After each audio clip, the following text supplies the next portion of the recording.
Tu ne bouges pas, souris. Enlève-la dans le centre. OK, bouge pas.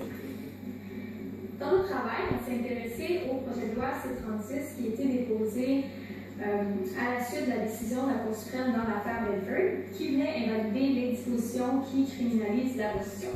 Donc, le projet de loi C-36 vient modifier et mettre à jour ces dispositions.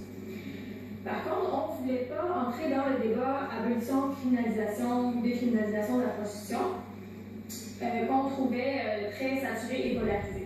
Donc, pour y arriver, on a choisi d'utiliser la méthodologie de l'efficacité des lois. Donc, dans un premier temps, je vais vous expliquer notre cadre méthodologique. Dans un deuxième temps, je vais présenter avec ma collègue Annie le projet de loi C-36 à la lumière de la méthodologie de l'efficacité des lois. Et finalement, ma collègue Sarah va faire une analogie avec la traite de personnes pour évaluer le potentiel d'efficacité du projet de loi. Pour ce qui est de la méthodologie de l'efficacité, c'est un outil qui vise à évaluer les effets de la loi par rapport à ses objectifs. Donc, c'est une étude en deux temps. D'abord, on identifie l'objectif du législateur. Ensuite, on détermine les effets de la loi, les effets possibles dans ce cas-ci, puisque le projet de loi C-36 n'est pas encore en vigueur, et on détermine si ces effets correspondent à l'objectif du législateur.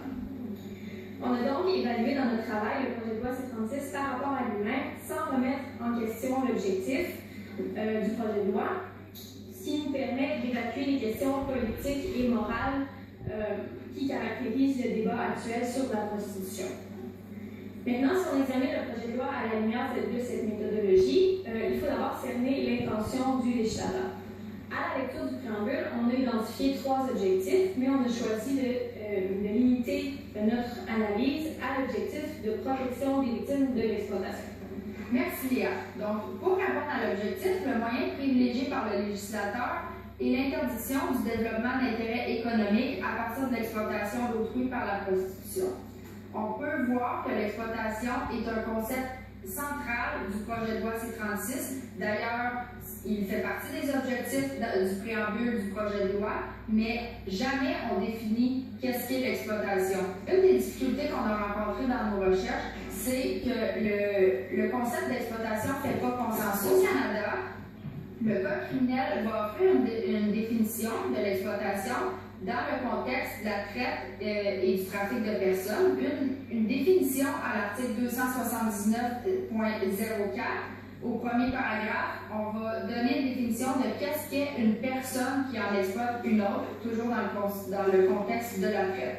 Ensuite, au deuxième paragraphe, on va offrir des situations de fait pour aider la Cour à juger si oui ou non la Cour est en présence d'une situation d'exploitation.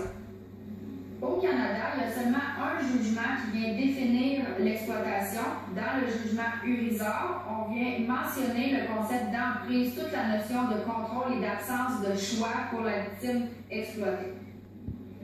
Les modifications du projet de loi C-36 sont plus particulièrement ceux pour lesquels on a choisi de se pencher, sont des modifications à l'article 212, qui est les articles visant le proxénétisme, les entremetteurs.